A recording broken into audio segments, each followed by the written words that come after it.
Welcome to the EQ Fit podcast. Our mission is to equip people to prosper in every aspect of their life. Whether you're at home or in the workplace, we explore practical ways of improving success, satisfaction, finding balance, and building enjoyable and beneficial relationships. Thank you for joining us. So this episode will release right around the first of the new year, and I could not have picked a better topic for the start of a new year. If you think about starting a new year, what do you think of? You think of New Year's resolutions, which basically mean change. So the title today is Managing Change and Uncertainty, a Leadership Imperative. Well, leadership, yes, but it really is for everybody. We all need to be able to manage change and uncertainty the very best that we can, because the better we do that, the more success and satisfaction we can have in our lives. Change is inevitable. From economic fluctuations to technological advances, organizations and individuals have to adapt quickly if they want to remain competitive or just keep your head above water, so to speak. So for leaders specifically, managing change and uncertainty effectively is both a challenge and an opportunity to strengthen their teams and organizations. That's the key, though. How do we manage change and uncertainty effectively? Well, that's what we're going to get into today. The challenge itself, the constant shifts and changes that are going out in our marketplaces, in our business, in our environment, in our personal lives, it's just coming at us all the time. The fast-paced nature of our current environment in our world, it demands agility. We have to be more agile. Organizations that fail to adapt risk losing their competitive advantage. And that goes for everybody else as well. This is not just about organizations. It's about leaders. It's about teams. It's about individual contributors. It's about you as a stay-at-home parent. The agility that we need today is so much greater than it used to be because there are so many more options, so much advancement in so many different areas. So I always like to start out with a story, and this is a very true story, as all of my stories are, but it's also very personal, because what I've noticed in the last 10 years, I've had to make significant pivots or changes at specific times in my business. The first time I realized that my scope of services was just too broad. What do I mean by that? Well, even though I can effectively basically make the people side of any organization right through all of the different services I bring, I don't care whether you're hiring or developing people or doing interventions or whatever, I can make the people side of an organization right if the organization and the leadership will buy into that and invest in it. But how do you explain that to somebody? That's the problem I had. How do you explain that to somebody? You know, it's kind of like, okay, that sounds good, but how do you do that? Because this is what it always comes down to. When I talk to owners, senior leaders, it always comes down to, and I'm just going to be real transparent here, prove it. And they want the prove it in numbers. They want something measurable. And I can show them that over time, given the opportunity, but they're making a buying decision, right? So this is why I had to make a change. It was creating uncertainty for people, and uncertainty just keeps people stuck. They don't really move forward. Well, in today's world, people need a clear understanding of what their pain points are. You would be surprised, maybe not, maybe you wouldn't be, at how many leaders and owners don't really understand their true pain points, or they can't get to the root cause. Maybe that's a better way to say it.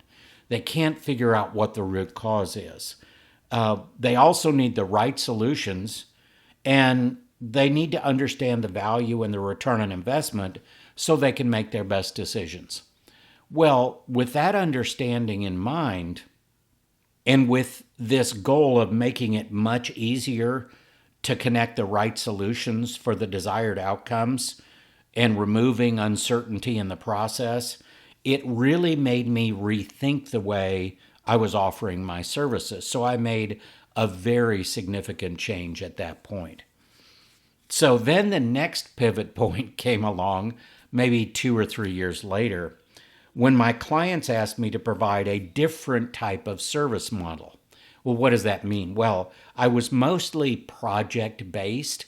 So we would outline the scope of a project and I would come in, and maybe that would be, we need to hire 5 to 10 people this year. We need your help in ensuring we hire the right fit candidates.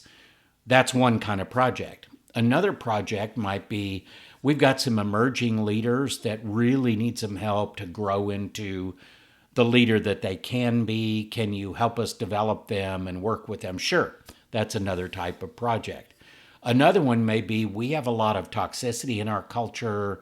We need to get rid of that. We got to figure out what we want to be in the future and how we can make that happen. I can do that. Another project could very well be, hey, we really need help with our strategic planning. We're really struggling with getting a good strategic plan in place, and we really do not understand how to plan for people within that strategic plan. There's another type of project. So you kind of get the idea of the different kinds of things that I did. But I had several clients come to me and say, but we might need you to do all of those things at different times. And again, I had to rethink the way that I offered my services. And I changed to, instead of a project based, I changed to more of a retainer base where I'm there, I'm working on certain things, but if priorities shifted, then I was able to shift as well. We didn't have to come up with a new project. We didn't have to do something very different and shut something down over here or whatever. We could move forward together. And that really has been very effective and very successful, both for myself and for my clients. And frankly, it's the way I want to work. I want to work as a partner in my client's success. Well, now the next thing that came along, and this is just very, very recently, was I've had the chance to look back over the past 5 years and take kind of a deep dive into the various client situations that I've worked on and worked with, and the solutions we created together that, have become very successful over the last 5 years. Well, one thing kept surfacing, and that was, I do a pretty intense diagnostic when I get into any kind of work with anybody. What do I mean by a diagnostic? It may include interviews from me, assessments, surveys. It can include a lot of different things. But I really have a process I've developed using a lot of different best practices and really my 40 plus years of experience doing this. And I've created this process that really gives me super solid foundation to do really good work for my clients.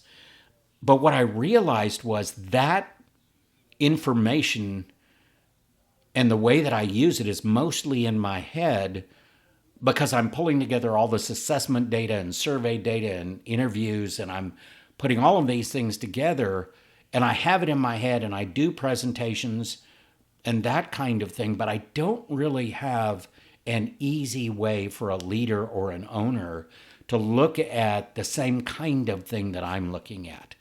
So guess what? I realized I needed to package this in a way that provides insight and direction for owners and leaders to utilize easily and effectively. And out of that thought process, enter my newest change, what I'm calling the 4C's Impact Index. I'm not going to go too deep into this because there is a different purpose for what I'm sharing with you now about change and uncertainty. I'm not trying to tell you all the different things that I do or the newest ways that I do things, although for me, it's very easy to explain why I needed to make changes so that I hope you can kind of connect with that and it resonates with you and you can say, you know what?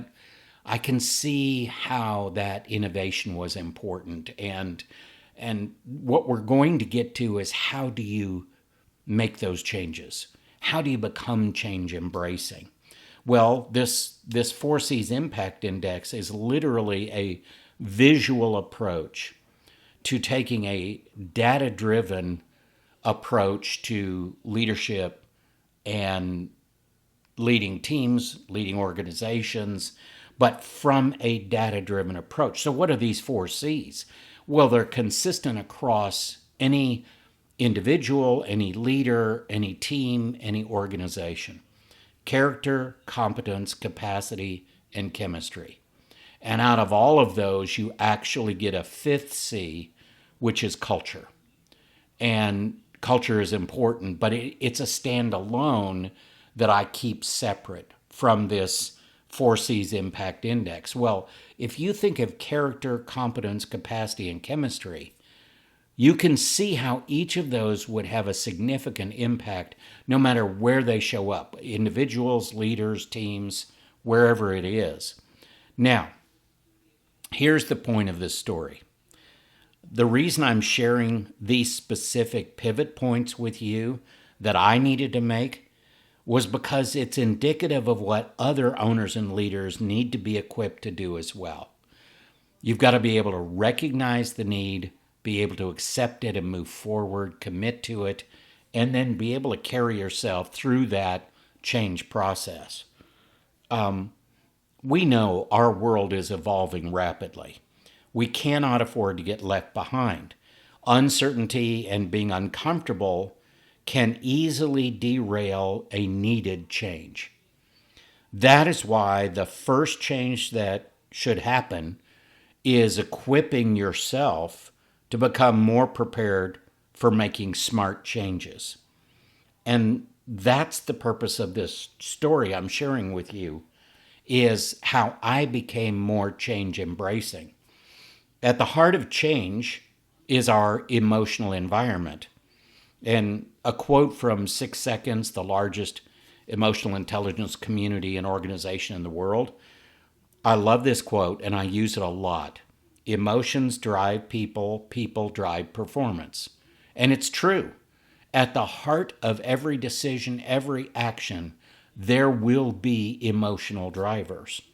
So let's use a different term. Instead of saying change embracing, how about we say agile or resilient or innovative? Those are all terms we hear all the time in business. We know it's not easy to change. This is true for everybody.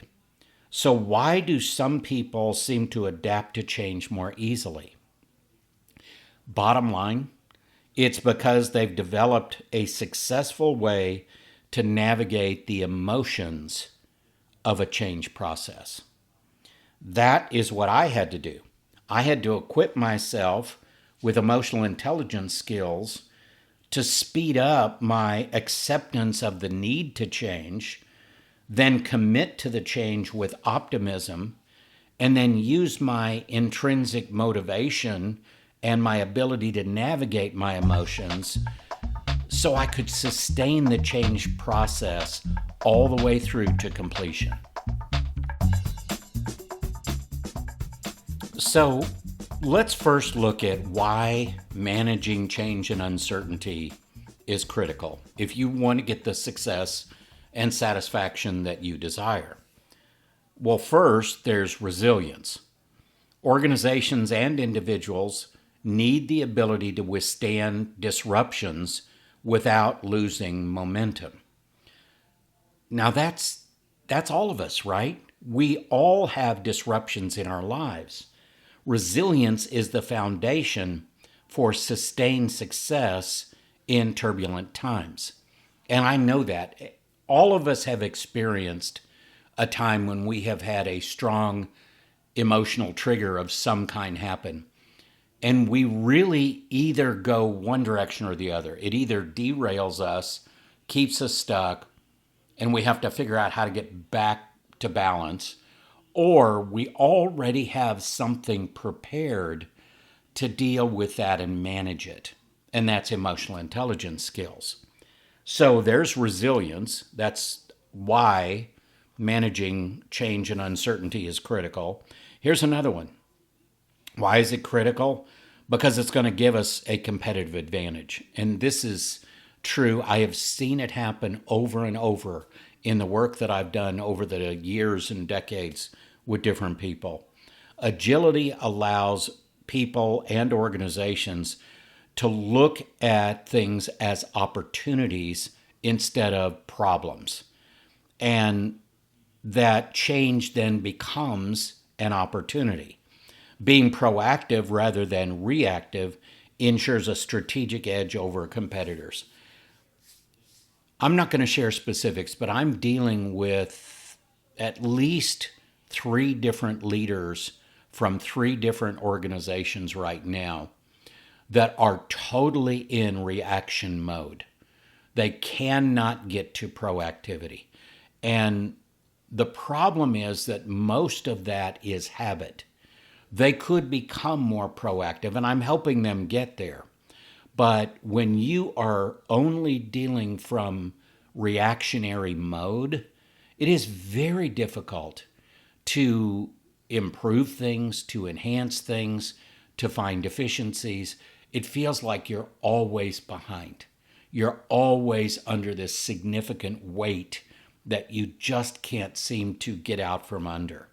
So that competitive advantage is a critical reason why we need skills to help us manage change and uncertainty. Another one is employee morale. Properly managing transitions can significantly reduce employee anxiety and uncertainty. I don't know if you've ever heard this phrase, emotions are contagious, but if you'll think about it, I think you'll understand it's true. Emotions are contagious.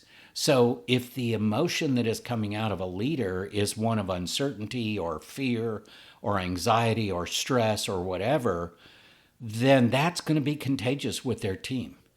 And the opposite is true as well. If it's optimism and hope and positivity and just those positive emotions that help people rally around the cause, that's a very different approach. And it's this employee morale thing is so critical. What does that mean for us as leaders? Well, first, we have to navigate our own emotions. We have to learn to be optimistic and practice optimism. We have to literally engage our optimism. We have to make it work for us. There are so many more things, and you'll see many of these in other episodes as well. So I would refer you to the Greater Podcast to get deeper in this if you're interested in the different skills that will help you be more positive, be more optimistic, and frankly, be a better leader. So what is the impact on leaders, teams, and organizations if we can do this well? Well, leaders are tasked with steering their teams through ambiguity with confidence and clarity. Sounds so easy, doesn't it? You as a leader, just be confident and clear, even when you're not. So, okay, the key to that is it starts from the inside and moves out. So we need to bring confidence and clarity out in ourselves first. Then we can transfer that to other people, our teams, our peers, the entire organization. The ability to inspire and guide becomes even more critical during uncertain times. And oh boy, this is a topic for an entirely other episode here. Coaching and mentoring. This is so, so important because when people talk to me, and I don't know if you all know Reddit, but it's kind of one of those social media places where it isn't a lot of pictures and it isn't a lot of videos or anything else. It's just people having conversations. And I'm on several different feeds. One of those is leadership. And one of the constant things I'm seeing from leaders in their questions and what they're trying to get to, and I try to respond to as many of those as I can, is that the ability to coach other people is just as much about the way they're feeling and the way they're perceiving things, which is empathy, as it is about the actual technical side or scientific side or medical side or whatever the technical side of it is. As a matter of fact, the more impactful approach is the emotional and thought process side. And that is more difficult as a coach, which is why this whole new approach we're taking to the 4C's Impact Index is so important, because it is going to give leaders the skills they need to achieve at the level they want to achieve. What's the impact on teams? Well, teams look to their leaders for support, direction, and reassurance. Without effective leadership, teams may struggle to adapt, leading to diminished performance and morale. And that's going to lead to all kinds of other problems. That is a loss of that competitive advantage. And then for organizations that embrace change with flexible structures and processes are much better equipped to thrive. Those that resist risk stagnation and decline. So you can either adapt and overcome, or you can decline. That's what it comes down to. So I think the next thing to really talk about here is, let's focus just a minute on leadership skill development. How can that help in managing change and uncertainty? Well, first, change management expertise. I work with a well-known author who was the chief people officer at Dr. Pepper Snapple, and he has created an amazing change process that is in a book. His book is called TMA, Translate, Motivate, Activate, A Leader's Guide to Change, to Mobilizing Change. Almost forgot the title. He's a good friend. I need to not do that. But Larry Solomon is the name of the author and the creator of that process. It's a fantastic read. And if you're serious, if you want a step-by-step approach to organizational change, just go start with reading the book. Translate, Motivate, Activate. It's a wonderful book by Larry Solomon. That's one way somebody can get their skills up when it comes to change management, especially leaders, especially senior leaders. Next thing is resilience building. Resilience is not innate. It's not something you either have or don't have. You can develop resilience just like you can go to the gym and develop muscles. It's the same kind of thing. Leaders who prioritize building resilience, both personally and within their teams, can better handle stress and uncertainty. And then effective communication. And this is a no-brainer, right? If you can build your communication skills, your interpersonal skills, there's like 35 different soft skills that I've listed in previous episodes and blog articles. That so many of those are related directly to good communication skills. Transparent, consistent communication keeps everyone informed and aligned. It reduces confusion. It fosters trust. You can never have enough trust. So let's conclude this episode looking at specific solutions to navigate change. Number one, develop contingency plans. I'm not an over planner. As a matter of fact, earlier in life, I was a no planner. I'd kind of fly by the seat of the pants thing. But I've learned that planning is a very important part of getting the outcomes that you want, so it's become more important to me.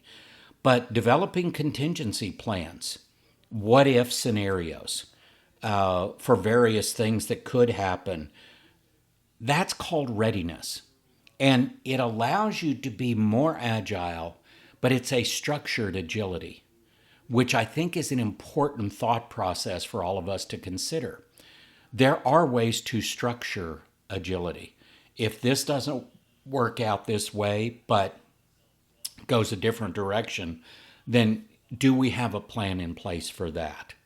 The other thing we can do here when we think about developing contingency plans, not just identify the potential challenges that might come up and outline strategies to address them, but ask other people, get some feedback, and see what other people think. As good as we are as leaders, as much as some of us have really worked on our leadership skills and developed those, we will never see everything. We will all have blind spots. So get some feedback.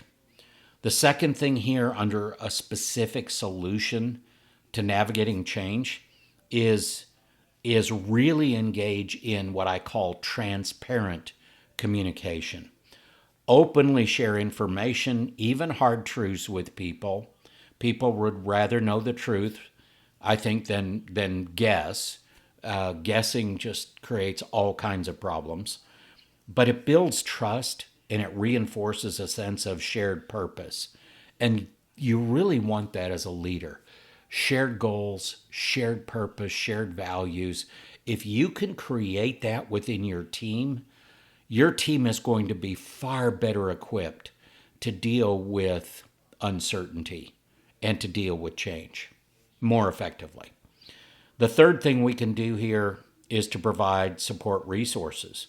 Maybe it's counseling, coaching, training, or any kind of other resources, online courses. I've created a number of online courses, as has one of my strategic partners at LifeThrive. And there's so many ways to support people through change and uncertainty. And the old saying, the only thing constant is change, has really become very true. Probably has been true all along. So what are the action steps that you could take as a leader to achieve success? Well, first, we need training, but not just any kind of training. And this is, I know I have a bias, and I want to apologize ahead of time to people. When somebody talks to me about training, and this, I get this a lot when I'm on Reddit or LinkedIn or something. Somebody will talk about training, and I read this great book, and I did this and I did that. And, I know deep in my heart and from my 40 years of working in this area that that's not really going to help somebody long term. There are many different facets to effective learning and development and growth. And so I say ahead of time, be thoughtful about it and keep this filter in your mind. You need to have learning that is engaging for you. That's the first step. Then there needs to be specific practices, things you can put in place and try and do all of the different exercises or whatever. First, engaged learning that you're engaged with, that you enjoy. Second is practices. The third is reflection. You need to take the time to reflect what worked, what didn't work, what could you do differently, what could you do better, what could you try differently. That's a cycle that just keeps going. Engage, activate, reflect. Engage, activate, reflect. The more that you can do that, the more you will truly grow. And frankly, the faster you'll grow and develop your skills. Because I know that's what works. It's how our minds work. It's how we retain information better. Because most people have attended full day seminars or full week seminars or trainings or whatever, and we all know the numbers. 80% of that is lost the minute you walk out the door. The rest of it is lost over a period of a few weeks. Very, very little of it stays with you. Now, you may be one of those people who can pick it up better that way and it works for you, but that is not the majority of the population. So get the right kind of training. So I think of one of the assessments I use from 6 Seconds. It's the emotional intelligence assessment that's called Leading Through Change. And it has some amazing measures in there. I know the creators of that assessment. They're wonderful people and done an excellent job. But that's the kind of tool that you can use to get a data-driven approach to your own development. The next thing, involve employees early. I think this is important. Engaging employees in the planning and execution of change fosters a sense of ownership and reduces resistance. And we want that. And then monitor, impact, and adapt. And that's just simple. Monitor how things are going. If things need to change or you need to modify, revise, or adapt something, then do it. Because it's not a destination that's so important with a fixed way to get there. It's a journey, and that journey may take some turns, and that's okay. The point is we're just trying to get there. So I always like to add in a portion about leveraging emotional intelligence to manage change and uncertainty. EI, or emotional intelligence, is an absolute cornerstone in effective leadership during times of uncertainty. Why? Uncertainty itself is a feeling. It's an emotion. Uncomfortable, uncertain, fear, anxiety, stress, worry, those are all emotions. If you don't know how to manage those well and navigate those for yourself and for other people, it's going to be really difficult to lead an effective change process or to lead people through uncertain times. And we've had some of those recently, haven't we? It can enhance a leader's ability to stay composed under pressure. That is so important. That's not the stoic face of, nothing affects me. You need to let people know that things are affecting you, but you also need to make people see in you the confidence, the clarity, the competence, and your composure in going through that uncertain time. Because guess what? You're going to become the anchor for them during uncertainty. That's what leading through change is all about. It strengthens team cohesion. Emotional intelligence can strengthen team cohesion by fostering understanding and connection and, frankly, building trust. And we want as much trust as we can get. It's also going to influence others in a more positive way. And influence is the currency of getting things done as a leader. And then it's going to build organizational trust through authentic and empathetic communication.